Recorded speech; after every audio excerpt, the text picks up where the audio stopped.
حسد یہ ایک ایسی بیماری ہے جو کسی کو کیا نقصان پہنچائے گی جو ہمارے اپنے اندر کو توڑ دیتی ہے۔ میرے حضور نے فرمایا حسد نیکیوں کو یوں کھا جاتا ہے جس طرح سوکھی لکڑیوں کو آگ کھا جاتی ہے۔ کسی ایک کونے میں آگ لگ گئی تو پھر بھڑکتی ہے تو وہ سارا ایندھن جلا کے راکھ کر دیتی ہے۔ تو نیکیاں آپ نے ڈھیروں اکٹھی کی ہوں اور نیکی یوں ہی تو نہیں بنتی، نیکی کے لیے ایک ماحول پیدا کرنا پڑتا ہے، پھر اس نیکی کو نیکی بنانے کے لیے خلوص پیدا کرنا پڑتا ہے۔ تھوڑی سی ریا بھی آ گئی تو نیکی نیکی نہیں ہے۔ تو خلوص کے ساتھ جو نیکی کی پھر اس کا خزانہ جمع کیا، حسد کی ایک چنگاری نے سب کو جلا کے راکھ کر دیا۔ اور حاسد اپنے آپ کو بھی جلاتا ہے، اپنی صحت بھی بگاڑتا ہے اور محسود کے نامہ اعمال میں اضافہ کرتا ہے اور اپنے نامہ اعمال کو برباد کرتا ہے۔ تو اپنے آپ کو اذیت سے بچانے کے لیے ہمیں اپنے اندر کی صفائی کی طرف توجہ دینی چاہیے۔ حضرت عبداللہ بن عمر بن عاص رضی اللہ تعالی عنہ فرماتے ہیں، ہم حضور کی مجلس میں بیٹھے ہوئے تھے، کیا خوش نصیب لوگ تھے۔ ہمارے استاد ہوتے تھے سر محمد علی حاشر، اللہ ان کی قبر پہ کروڑوں رحمتوں کا نزول کرے۔ تو وہ جب بات کرتے تھے تو بڑے ناز سے بات کرتے تھے۔ میں اقبال کی مجلس میں بیٹھا ہوا تھا، میں مولانا ظفر علی خان کے پاس بیٹھا تھا کہ فلاں بڑے جو ہے وہ سخن کے امام آئے اور یہ بات ہوئی۔ تو ہم اس وقت چھوٹے ہوتے تھے تو ہمیں بڑی حیرت ہوتی تھی کہ یہ کتنے خوش نصیب ہیں، کتنے بڑے بڑے اساتذہ سخن کی صحبت میں بیٹھے ہیں۔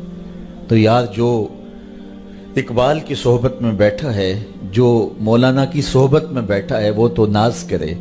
اور صحابی کتنے فخر سے کہتے تھے ہم حضور کے پاس بیٹھے ہوئے تھے۔ کیا خوش نصیب لوگ تھے جنہیں حضور کی مجلسوں میں بیٹھنے کا موقع ملتا تھا۔ اللہ اکبر۔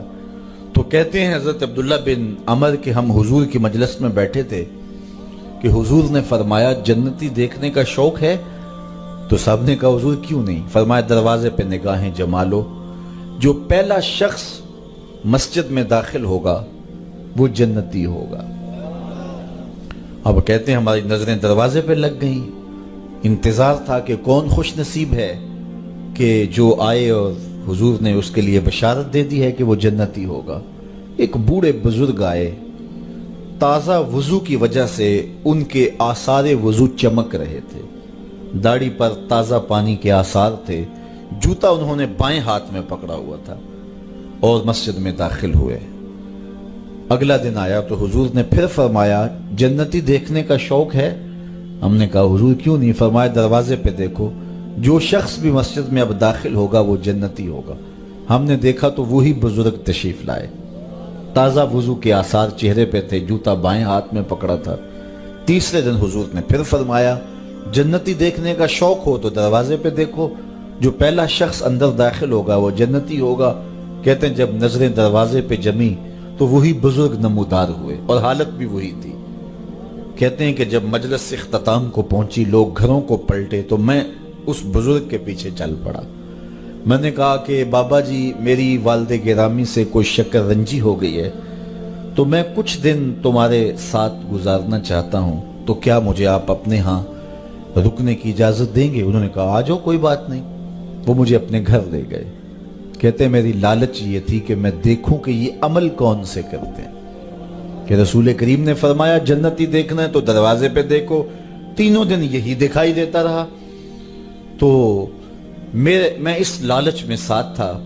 خیر رات پڑی تو انہوں نے مجھے بستر لگا دیا اور ساتھ ہی چارپائی پہ خود بھی لیٹ گئے، لیکن میں طاق میں تھا کہ میں دیکھوں کہ رات کو یہ عبادات کس کس قسم کی کرتے ہیں۔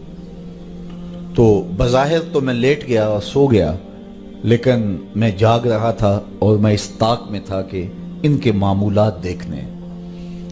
ساری رات گزر گئی، وہ سوئے رہے۔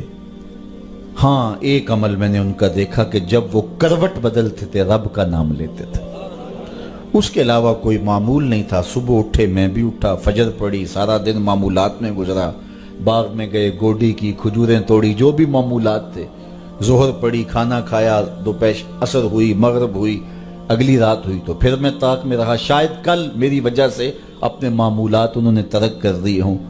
تو جو عادی ہو تو ایک رات تو اوکھا سوکھا ترک کر لیتا ہے، تو اگلی رات اس کو پھر مشکل ہو جاتی ہے. تو آج تو اپنے معمولات پہ آ جائیں گے.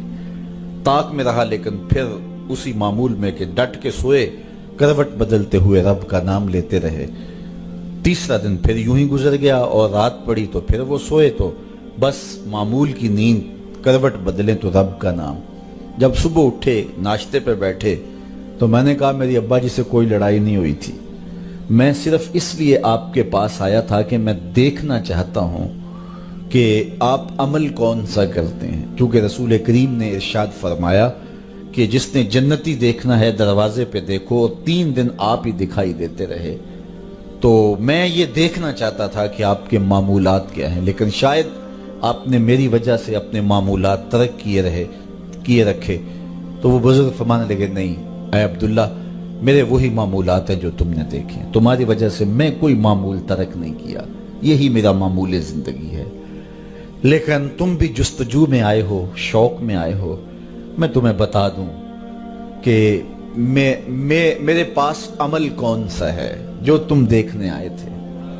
تو کہا وہ عمل وہ ہے جو تم دیکھ نہیں سکے، لیکن میں تمہیں خود بتا دیتا ہوں، اور وہ یہ ہے کہ اے عبداللہ بن عمر، یہ جو میرے سینے میں دل رکھا ہے نا، اس میں کسی مومن کا بغض نہیں ہے. اس میں کسی مومن کا بغض نہیں، یہ صاف ہے، یہ شفاف ہے. تو جب یہ دل پاک ہوگا، دل ستھرا ہوگا، پھر جنت کی راہیں ملیں گے. ہم نے اپنے دل میں کیا کیا رکھا ہوا ہے؟ اس کا بغض، اس کی دشمنی، اس سے بیر. یہ آگے چلا گیا، ہم پیچھے رہ گئے. اس کو یہ منصب مل گیا، میں کہاں کھڑا ہوں. یہ ہم اکٹھے چلے تھے، یہ بہت آگے نکل گیا. رشتہ دار کی ٹینشن، ہمسایوں کا مسئلہ، شریکوں کے معاملے، کیا کیا معاملے اس چھوٹے سے دل میں رکھے ہوئے. ہم نے اس دل کو نفرتوں سے بھر دیا، اس کو پیار سے بھرنا تھا. کس کو پتھر مارے ناصر کون پرایا ہے، دل کے شیش محل میں ایک ایک چہرہ اپنا لگتا ہے. وہ کسی نے کہا تھا کہ پتہ نہیں لوگ نفرتوں کے لیے وقت کہاں سے لے آتے ہیں، ہمارے پاس تو محبتوں کے لیے وقت نہیں ہے. تو اس دل کو تو محبتوں سے بھرنا تھا، اس دل کو تو شفاف رکھنا تھا، اس دل کو تو مزکا و مشفع رکھنا تھا. لیکن اس دل کو ہم نے نفرتوں سے بھر لیا اور خود تنگ ہو گئے. ہماری اپنی زندگی اذیتوں میں مبتلا ہے، تکلیفوں میں مبتلا ہے. ہم لوگوں کے لیے زحمت بنے ہوئے ہیں، جبکہ ہمارا وجود اللہ کی مخلوق کے لیے رحمت